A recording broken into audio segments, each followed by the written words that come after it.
Namaste Trinetraya, Namaste Trishuladharine, Namaste Kalagni Rudraya, Namaste Jineshwaraya, Namaste Har Har Mahadev. There comes a time in every seeker's life when the world outside begins to feel like an echo and the true search turns inward. My journey has been one of returning, not to a distant deity, but to a secret stillness that has always resided within. Years of reading, meditating, and surrendering led me again and again to a silent presence, a voice without sound, a presence that felt like home. It was the voice of Mahadev, not a command, but a whisper in stillness, not a doctrine, but a direct experience.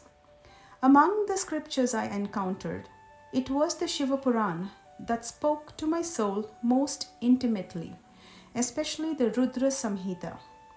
Within its pages, I found not just mythology, but memory. I found the Śṛṣṭi Kāṇḍa, the section on creation, which awakened something deep within me. It reminded me that existence itself is sacred, and our lives are not accidents. They are divine expressions of intentional grace. This video is not a scholarly lecture. It is a sharing from a fellow seeker, one who is still learning, still surrendering, still standing in awe of the vast and infinite mystery of Lord Shiva.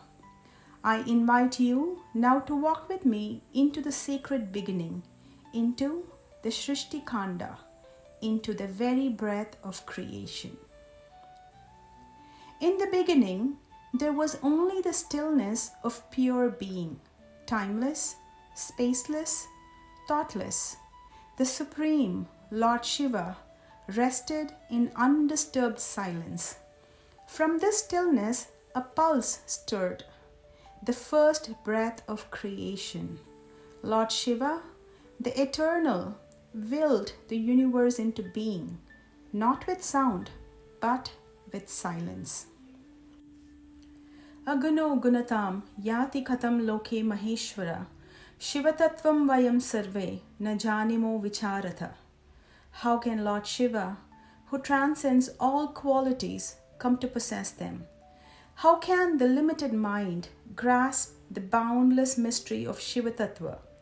Lord Shiva is both form and formlessness, stillness and source of all motion, unknowable yet closer than our breath. In him, all duality dissolves. The mind cannot reach him, but the heart, pure and surrendered, may begin to feel his presence. The Rudra Saṁhitā reveals these truths through divine stories. One such story is that of a sage Nārada, a divine messenger and eternal seeker whose journey reflects the paradox of spiritual aspiration and human frailty.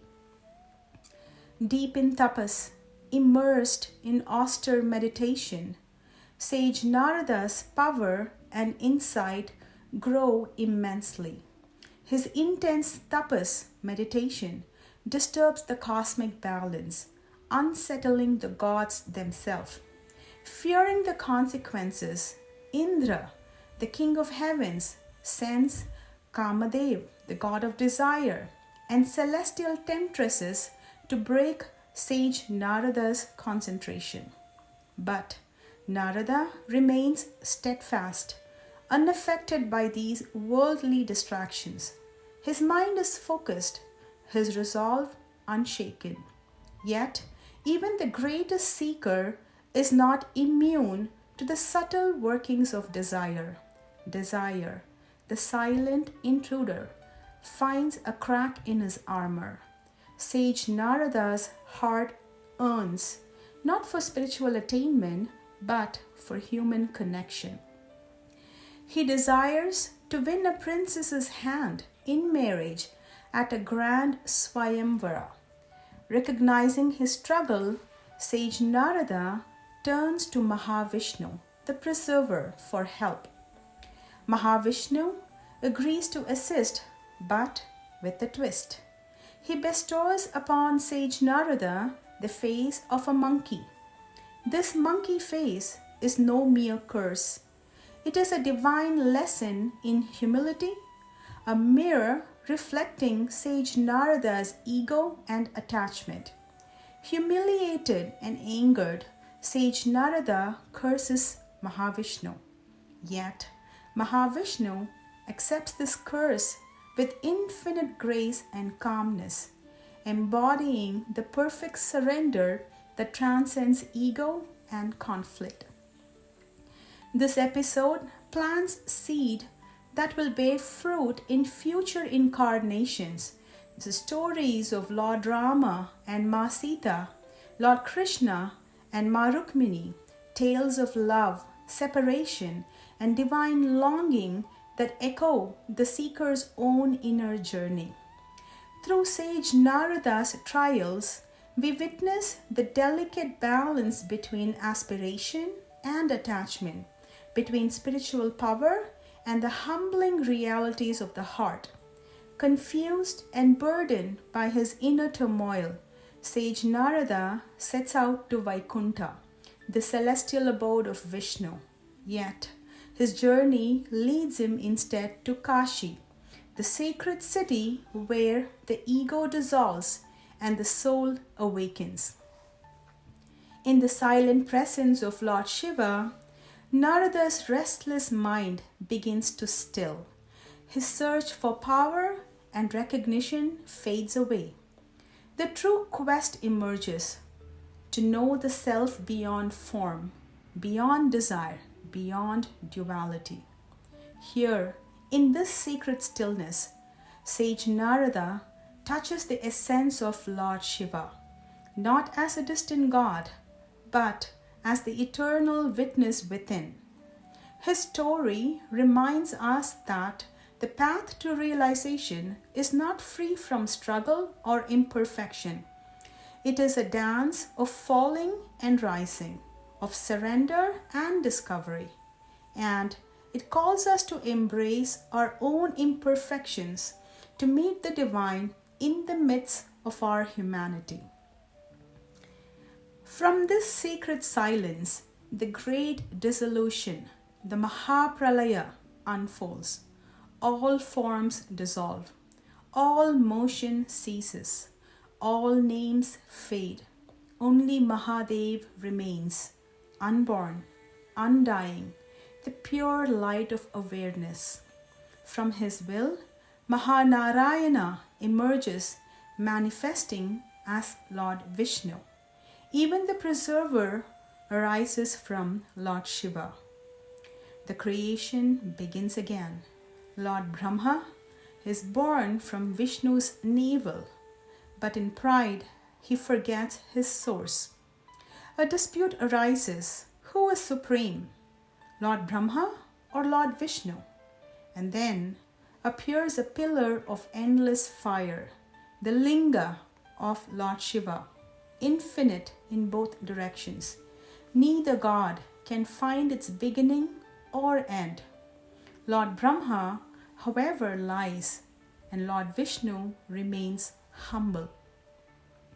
From this fire, Sadashiva emerges, radiant and absolute. He blesses Lord Viṣṇu's humility and rebukes Lord Brahma's pride. Nangyatam tattvam etasya Viṣṇuna nachamipura tad vignatum pravritauta paraspara jayashinau. They sought the truth of the infinite, but only humility approached its door. Viṣṇor namaskara śṛṣṭo mityavadha tu brahmana nalinga pratime yatra kartavya tasya lokadruha. Only through surrender does wisdom arise. Knowledge is not conquest, it is grace. And thus, the Shiva Purāṇa introduces us to Shabda Brahman, the primordial vibration symbolized by the sound Om. It is not mere sound, but the pulse of existence, the breath of Mahadev. Through japa, chanting, meditation, and silence, we attune ourselves to this vibration and begin to dissolve into His presence. Shiva Tattva is not merely to be worshipped, it is to be realized. It is the formless truth that underlies all form, beyond dualities, beyond being and non-being. It is oneness. To realize it is to awaken from the illusion of separation. It is to know moksha, liberation. The worship of Lord Shiva is a journey inward. It may begin with ritual, offerings, chants, sacred spaces, but it fulfills its purpose only through inner transformation. The rituals becomes real only when the ego is surrendered and the heart opens to a formless within. Ultimately, worship is not an action, but in surrender. When the I dissolves, Lord Shiva is realized, not as other, but as the self. Rudra, the fierce form of Mahadev, is the purifier, the storm that clears the sky. His destruction is compassion. His fire burns ignorance, ego, and illusion. Through Rudra, we are prepared to unite with Lord Shiva. And in time, Rudra dissolves back into Lord Shiva, the tranquil, ever still. The universe is not apart from him. It is his play, his dance, his dream. He is both actor and stage, story and silence, breath and breathless. To know this, to feel this within, is moksha. That is the essence of the Shiva Purana, not mythology, but truth. Lord Shiva is not confined to temples. He is in your breath, in your stillness, in your surrender. Yatra yatra stito sopi shivam dhyayati chetasa tatra tishtati shankara sarvabhauma sada Shiva. Wherever one meditates upon Lord Shiva with a pure heart, there Lord Shiva resides. Even a fleeting moment of connection holds transformative power. The story of Gunanidhi shows this. Born into a pious family, he fell into a life of sin. In his final hour, he touched the bilva leaves meant for Lord Shiva.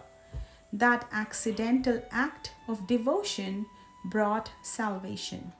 He was taken to the Shiva Loka, and after purification, he was reborn as Tunda, a devotee who ultimately attained moksha. Lord Shiva does not demand perfection.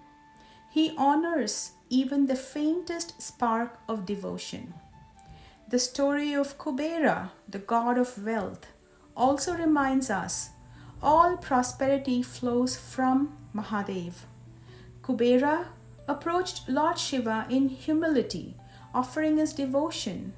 In return, Lord Shiva accepted him as a friend, symbolizing the sacred union of spiritual depth and material responsibility.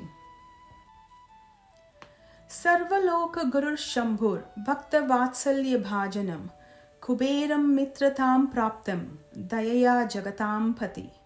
Every wealth must serve dharma. All things find fulfillment only in divine alignment. Finally, the Śṛṣṭi Kāṇḍa ends with Lord Shiva returning to Kailasha, his eternal abode.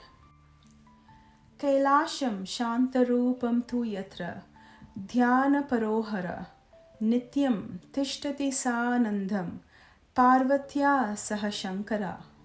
Kailasha, the mountain of silence, the heart of realization. a place beyond sorrow, untouched by time. There, Lord Shiva resides in eternal meditation with Ma Parvati. In that stillness, the cosmos finds its harmony. This is the truth of the Shiva Purāṇa. Lord Shiva is not elsewhere. He is here, within, in breath, in stillness, in surrender. And in that sacred surrender, we are never apart from Him. May Mahadev bless us all. Keep seeking, keep chanting, keep surrendering. Om Namah Shivaya.